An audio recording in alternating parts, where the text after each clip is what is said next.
www.attableek.com, the reviver of Iman. يهدي به الله من اتبع رضوانه سبل السلام ويخرجهم من الظلمات إلى النور.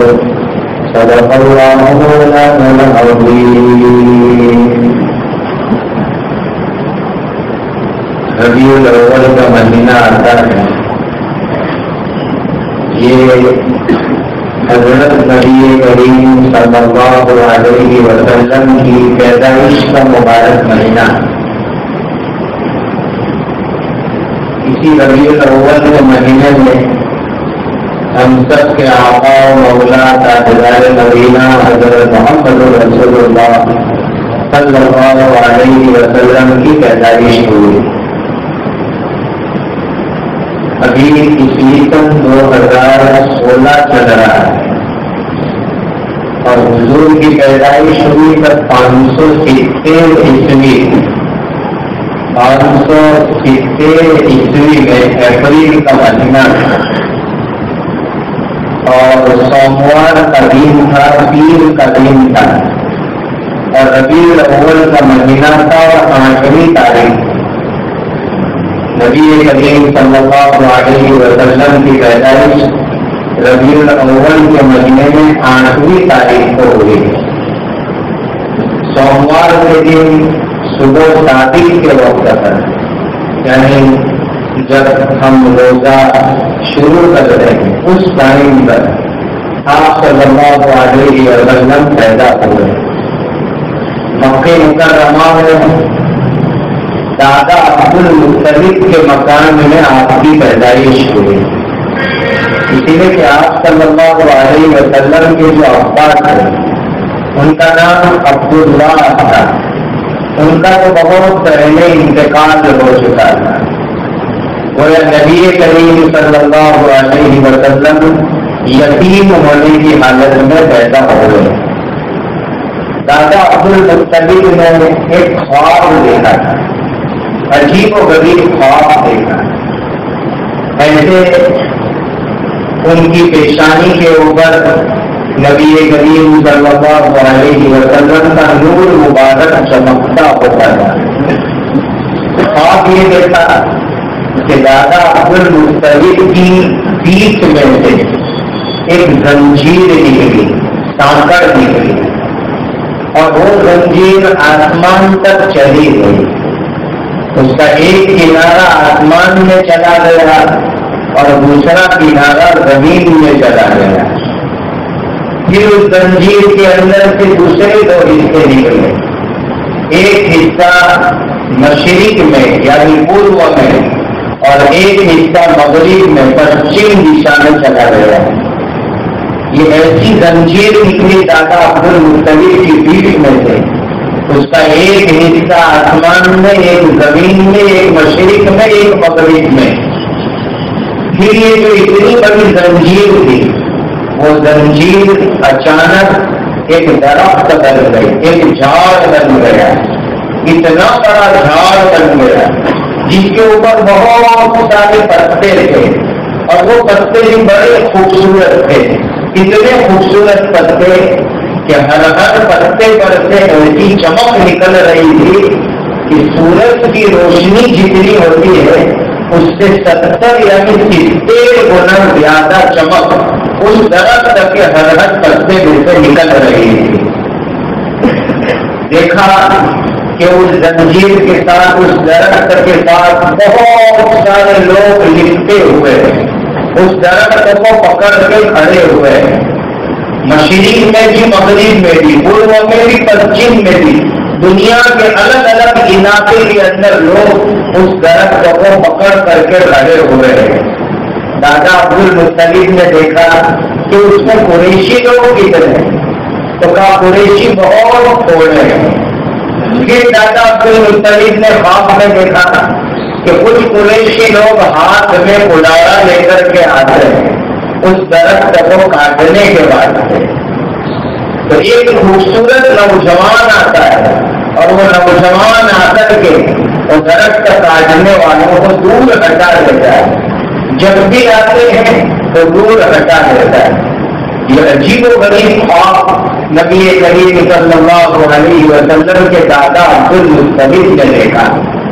تو اس زمانے میں جو خواب کی تعبیر بتانے والے تھے ان کو پوچھا کہ میرا خواب کیا چیز ہے؟ تو خواب کی تعبیر والوں نے کہا اللہ تعالیٰ تمہارے گھر میں تمہاری نسل میں ایک بچہ پیدا کریں گے اور اس بچے کی روشنی اور اس کا نور پوری دنیا میں پھیلے گا اور ساری دنیا کے لوگ اس بچے کو ماننے والے بنیں گے. اور اس سے مراد تھی حضرت محمد رسول اللہ صلی اللہ علیہ وسلم.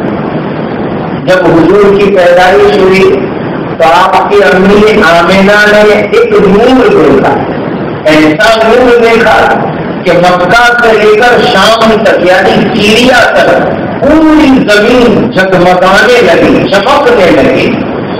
اور آسمان کے ستارے, کیونکہ رات کا آخری وقت تھا, صبح صادق کا وقت تھا, آسمان کے ستارے جھک جھک کر کے آئے اور اتنے نیچے آ گئے کہ حضرت آمینہ کو ایسا لگا کہ سارے ستارے میری گود میں گر پڑیں گے. حضرت آمینہ کا بیان ہے کہ جب میرے پیٹ کے اندر اللہ کے نبی تھے مجھے کبھی تکلیف نہیں ہوئی, اور جب پیدا ہوئے تو بھی مجھے کوئی تکلیف نہیں ہوئی. اور جب نبی کریم صلی اللہ علیہ وسلم پیدا ہو کر دنیا میں آئے تو آپ کے بدن کے اوپر کوئی گندگی نہیں تھی, خون نہیں تھا, کوئی ناپاکی نہیں تھی. ہمارے یہاں جب بچہ پیدا ہوتا ہے تو بدن پر خون اور ناپاکی لگی رہتی ہے.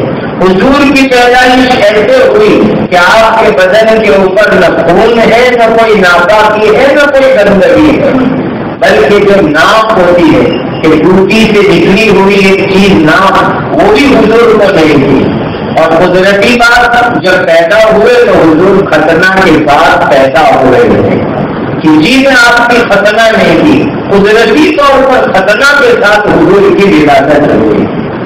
حضرت آمینہ رضی اللہ تعالیٰ عنہ اور خوش نصیب کہ اللہ نے ان کے گھر میں ایسا پیارا بچہ عطا فرمایا. اس کے بعد حضرت آمینہ کو جب بچہ پیدا ہوا تو پورے دیش میں خوشی پھیل گئی, سب لوگوں نے خوشی منائی. خوشی اس بات پر کہ مرحوم عبداللہ کے گھر کے اوپر ایک یتیم بچہ پیدا ہوا. دادا عبدالمطلب بھی بہت خوش, اور ابو لہب جو حضور کے چچا ہوتے ہیں ان کی ایک باندھی تھی کام کرنے والے, اس کا نام سویبہ تھا. اس سویبہ نے جلدی جو دوڑ کے جا کر ابو لہب کو بدلا ہے, جن کا تذکرہ قرآن کے 20ویں سپارے میں ہے. تبت یدا ابی لہب وتب, ابو لہب کو جا کر کے کہا کہ تمہارے بھتیجے کی پیدائش ہوئی, تمہارے مرحوم بھائی عبداللہ کی بیوی آمینہ کو آج ایک بچہ پیدا ہوا. ابو لہب اتنا خوش ہوا کہ اس نے وہ باندھی جو خوشخبری دینے گئی انگلی سے اشارہ کیا, جا تو آزاد ہے, میں نے تجھے آزاد کر دیا. یہ ابو لہب نے حضور کی پیدائش پر یہ خوشی منائی کہ اس نے سویبہ کو آزاد کر دیا, لیکن خود ایمان نہیں لایا. وہ اور اس کی بیوی دونوں, ان میں جمیل اس کی بیوی کا نام تھا, دونوں حضور کے چچا چچی ایمان میں لائے. اسی لیے اللہ نے قرآن میں ان کے لیے فرمایا فَيَصْلَىٰ نَارًا ذَاتَ لَهَبٍ وَامْرَأَتُهُ حَمَّالَةَ الْحَطَبِ. یہ دونوں میاں بیوی اللہ کے نبی کے چچا چچی, لیکن ایمان نہیں لائے, اللہ ان دونوں کو جہنم کی آگ میں داخل کریں گے. ابو لہب کے مرنے کے بعد 1 سال تک گزر گیا تو ابو لہب کے بھائی یعنی حضور کے دوسرے چچا حضرت عباس جو بعد میں ایمان لائے رضی اللہ تعالیٰ عنہ, انہوں نے خواب دیکھا ابو لہب کو کہ ابو لہب کیا حال ہے آخرت میں, کا بہت تکلیف میں ہو, سزا میں ہو, لیکن اتنی بات ہے کہ ہر پیر کے لیے, ہر سوموار کے لیے مجھے عذاب تھوڑا سا ہلکا کر دیا جاتا ہے, مجھے عذاب میں تھوڑی آسانی ہو جاتی ہے. اور مجھے ایک قطرہ پانی پلایا جاتا ہے کہ میں نے جس انگلی سے اشارہ کیا تھا کہ مالی کو کہ آزاد ہے تو بس اس کے اوپر ایک قطرہ مجھے جہنم میں رکھ کے دیا جاتا ہے اور ہر 3 کے دن ایک قطرہ میں پانی پیتا ہوں، ورنہ جہنم میں کسی کو پانی نہیں ملتا۔ آپ صلی اللہ علیہ وسلم کی پیدائش کے بعد 4 یا 5 دن آپ کی اپنی حضرت آمنہ نے دودھ پلایا، پھر یہی سویدہ باقی نے حضور کو دودھ پلایا۔ اور عجیب بات تھی کہ حضور کے ایک چچا ہے حضرت حمزہ رضی اللہ تعالیٰ عنہ، جو احد کی لڑائی میں شہید ہوئے تھے، اور احد کے پہاڑ کے پاس ان کی قبر مبارک ہے۔ جب ہم ہر عمرے میں جاتے ہیں تو احد کے شہیدوں کی زیارت کے لیے جاتے ہیں، وہاں حضور کے چچا حضرت حمزہ کی بھی قبر ہے۔ حضرت حمزہ اور حضور دونوں نے اسی سوئے کا پانی سے دودھ پیا ہے۔ تو ایک طرف حضور اور حضرت حمزہ چچا بھتیجے بھی ہوئے اور دونوں دودھ بھائی بھی ہوئے۔ پھر حضرت سوئے کا چند دن دودھ پلایا۔ اس کے بعد عرب میں وہ زمانے میں رواج تھا کہ جنگلوں میں بچوں کو دودھ پلانے کے لیے بھیج دیتے۔ 7واں دن آیا پیدائش کا تو دادا عبد المطلب نے عقیقہ کیا، اور عقیقہ کر کے پورے پردیش کی شاندار دعوت کی کہ میرے مرحوم بیٹے عبداللہ کے گھر پر بیٹا پیدا ہوا۔ اس کی خوشی میں عقیقہ کیا 7ویں دن، اور جو ہے دعوت کی اور اعلان کیا کہ یہ میرا جو پوتا ہے اس کا نام محمد ہوگا، اس کا نام میں محمد رکھتا ہوں۔ پورے قریش کے لوگ پوچھنے آئے کہ یہ محمد نام تم نے کیسے رکھا؟ اس لیے کہ پورے عرب میں لفظ محمد کوئی جانتا ہی نہیں تھا کہ محمد کیا چیز ہے، اور محمد نام رکھنے کا پورے عرب میں رواج ہی نہیں تھا۔ یوں کہنا چاہیے کہ اللہ نے ہمارے حضور کے لیے اس نام کو چھپا کر کے رکھا تھا کہ کسی کو توفیق نہیں ہوئی یہ مبارک نام رکھنے کی۔ صدیوں کے اندر یہ نام اللہ نے حضور کے لیے خاص کیا تھا۔ دادا عبد المطلب نے 7ویں دن عقیقہ کیا، نام محمد رکھا۔ بعض روایتوں میں ہے کہ نام احمد رکھا۔ دونوں نام قرآن میں آئے ہیں، محمد الرسول اللہ وما محمد الا رسول، اور احمد نام بھی آیا، ومبشرا برسول یأتی من بعد اسمہ احمد۔ یہ دونوں نام حضور کے قرآن کے اندر آئے ہیں، محمد بھی حضور کا نام، احمد بھی حضور کا نام، اور حضور نے دونوں نام اپنی زبان سے بھی ارشاد فرمائے۔ جب دن ہوئے قبیلے بنو سعد، یہ خاندان ہے جو طائف سے آگے پہاڑیوں میں جنگل میں رہتا تھا، وہاں کی عورتیں مکہ آئی، اور یہ آئی تھی بچوں کو دودھ پلانے کے لیے لینے کے لیے، کہ وہ غریب ایریے کی عورتیں تھی، کوئی چیزیں آتی تھی کہ بچوں کو ہم دودھ پلانے کے لیے لے جا رہے ہیں اور جو پیسے مزدوری کے ملیں گے اس سے ہماری زندگی چلے گی۔ پورے مکہ میں بہت سارے گھروں میں بچے تھے، قبیلے بنو سعد کی عورتوں نے ایک بچے کو پسند کر لیا۔ جب بھی حضور کے پاس کوئی آتا، حضرت آمینہ کے پاس کوئی آتا، پوچھتا کہ اس کا باپ کون ہے، اس کا تو کوئی باپ نہیں، یتیم بچہ ہے۔ تو کوئی بھی عورت حضور کو لینے تیار نہیں ہوتی کہ یہ یتیم بچہ ہے، اس کو ہم لے جائیں گے، ہم کو کیا ملے گا، کیا پیسے ملیں گے، کچھ بھی نہیں ملے گا۔ کسی عورت نے حضور کو دودھ پلانے کے لیے قبول نہیں کیا۔ تمام عورتیں، بہت ساری عورتیں قبیلے بنو سعد سے آئی تھی، کسی نے نہیں ملا، سب کو ایک بچہ مل گیا۔ جب دوسرے دن وہ لوگ واپس اپنے خاندان میں جا رہے تھے، کافی دور ہے قبیلے بنو سعد، تو حلیمہ سعدیہ ان کی مقدر میں حضور کو دودھ پلانا اللہ نے لکھا ہوا تھا۔ حضرت حلیمہ کہنے لگی کہ سب کو بچے مل گئے، مجھے کوئی بچہ نہیں ملا دودھ پلانے کا، چلو مجھے کوئی نہیں ملا تو میں اخیر میں وہ یتیم بچے کو لے لیتی ہوں، جس کو کوئی نہیں اٹھاتا میں اس کو اٹھا لیتی ہوں۔ یہ کہہ کر حضرت حلیمہ حضرت آمینہ کے پاس آئی، کہا لاؤ آپ کے بچے کو میں لے جاؤں گی۔ ماں آمینہ نے حوالے کر دیا۔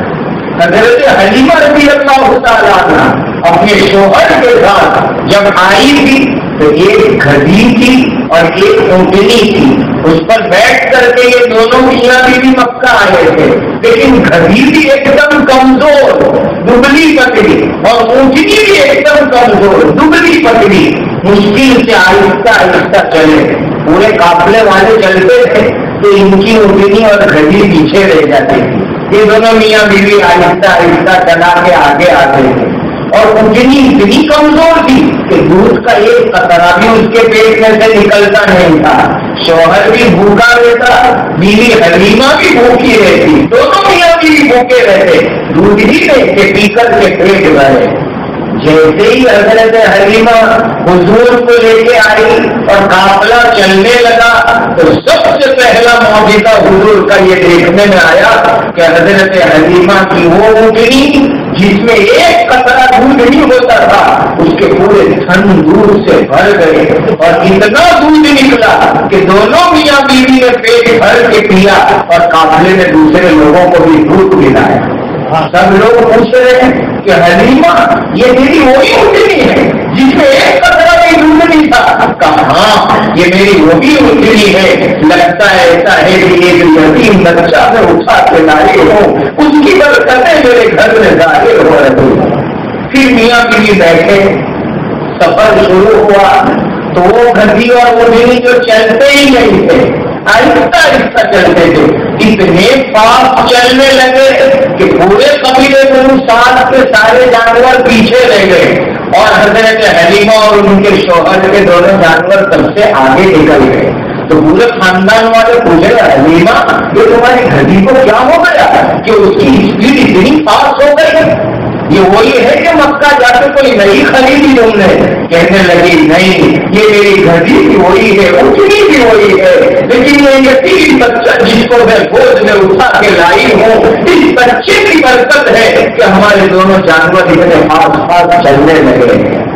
اس حال میں حضور کو لے کر حضرت حلیمہ اپنے خاندان میں پہنچی، 2 سال تک دودھ پلایا، اور پورے 2 سال دودھ پلانے کے بعد جو وعدہ ہوا تھا ماں آمینہ سے، تو حضرت حلیمہ حضور کو لے کر کے مکہ آئی اور ماں آمینہ کو حوالے کرنا تھا، لیکن حضور کی برکت اتنی تھی کہ وہاں پر قبیلے بنو سعد میں حضور پہنچے تو حضرت حلیمہ کی ساری بکریاں دودھ سے بھر گئی، اونٹنی دودھ سے بھر گئی، اور ان کے گھر میں تو برکت ہو گئی۔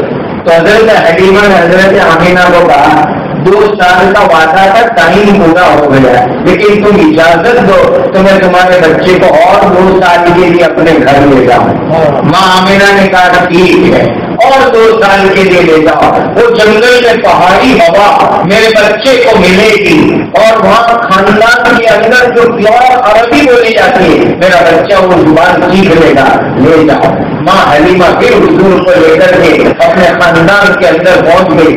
پورے 4 سال حضور حضرت حلیمہ کے گھر میں بچپن میں قبیلے بنو سعد کے اندر رہے، اپنے بھائیوں کے ساتھ۔ بھائی کا مطلب حضرت حلیمہ کے بچے جو حضور کے دودھ بھائی ہوتے ان کے ساتھ جنگل میں جاتے بکریوں کو لے کر گئے۔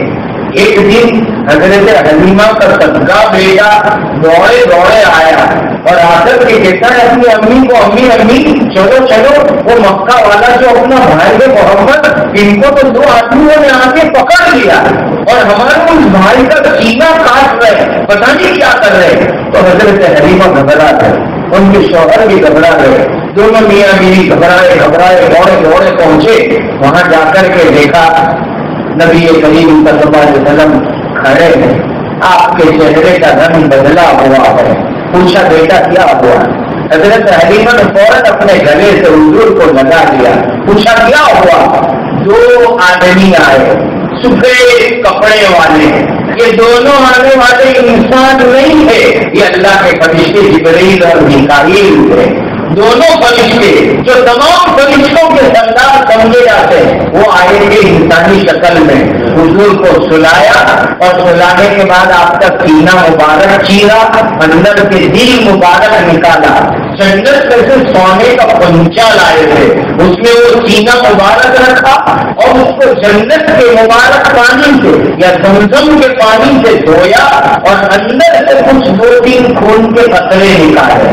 جب ہم لوگ قربانی کرتے ہیں تو بکرے کا دل چیرتے ہیں تو اندر سے گاڑھا خون نکلتا ہے، وہ 2-3 خون کے قطرے اندر سے نکالے اور پھر دل کو دھو کر کے اندر رکھا، ٹانکے لگا دیے اور لگانے کے بعد جبرائیل اور میکائیل آسمان پر چلے گئے۔ یہ سب سے پہلی مرتبہ حضرت حلیمہ کے گھر پر نبی کریم صلی اللہ علیہ وسلم کا سینہ مبارک جبرائیل اور میکائیل نے آ کر کے دھویا اور دھو کر کے پھر اندر رکھ کر کے اس کو سی لیا۔ الحمدللہ قبیلے بنو سعد میں گیا ہوں، جب میں گیا تو وہاں عرب چھوٹے چھوٹے بچے ملے، میں ان سے عربی میں بات کر رہا تھا، 2 عربی بچے آئے اور پہاڑ پر کھڑے ہو کر مجھے دور ایک جگہ بتائی، چاروں طرف پہاڑی علاقہ، جنگل، ایک درخت بھی نہیں، پتھر سارے کے سارے پتھر، لیکن ایک جگہ ایک درخت بتایا۔ دونوں عربی بچوں نے مجھے کہا ہونا شق صدر الرسول، وہ جو درخت نظر آ رہا ہے اسی درخت کے نیچے اللہ کے نبی کا سینہ چیرا گیا ہے۔ قسم خدا کی خاطر کے کہتا ہوں پورے علاقے میں اتنا ہرا بھرا ایک بھی درخت نہیں، لیکن حضور کا سینہ مبارک جہاں چیرا گیا تھا وہاں آج تک ہرا بھرا درخت کھڑا ہوا ہے۔ یہ اللہ کے نبی صلی اللہ علیہ وسلم کی برکت۔ 4 سال کی عمر کے بعد ماں آمینہ کے پاس حضرت حلیمہ نے پہنچا دیا اور حضور مکہ مکرمہ تشریف لے آئے۔ اس طرح حضور کی بچپن کی زندگی کی ابتدا ہوئی۔ تو اسی ربیع الاول کے مبارک مہینے میں پیر کے دن 8 تاریخ کو عیسوی سن 570 عیسوی ربیع الاول میں حضور کی ولادت ہوئی۔ اللہ قرآن میں فرماتے ہیں قد جاءکم من اللہ نور و کتاب مبین، اللہ کی طرف سے ایک نورانی شخصیت حضرت محمد رسول اللہ صلی اللہ علیہ وسلم اور کتاب قرآن آ گیا۔ یأتی بہ اللہ من اتبع رضوانہ سبل السلام ویخرجہم من الظلمات الی النور، جو آدمی ان کے طریقے پر چلے گا، اللہ کو راضی کرنا چاہے گا، اللہ تعالیٰ ان کی سنت کی برکت سے کفر اور گمراہی کی اندھیریوں سے نکال کر ایمان کے نور سے اس کو نواز دیں گے۔ میرے ایمان والے بھائیوں، یہ تو صرف پیدائش کے چند واقعات ہیں، حضور کی سیرت پر تو سینکڑوں میں ہزاروں کتابیں لکھی گئی آج تک، گجراتی میں، اردو میں، انگریزی میں، ہندی میں، جس زبان میں چاہیے سیرت مبارکہ خرید کے لاؤ، گھر میں رکھو، حضور کی سیرت پڑھو۔ یہ ہر امتی کے لیے حضور کے بارے میں ذمہ داری رکھتے کہ حضور کی سیرت مبارکہ کو پڑھے۔ اللہ ہمیں حضور کی سنت پر عمل کرنے والا بنائے۔ وآخر دعوانا الحمدللہ رب العالمین۔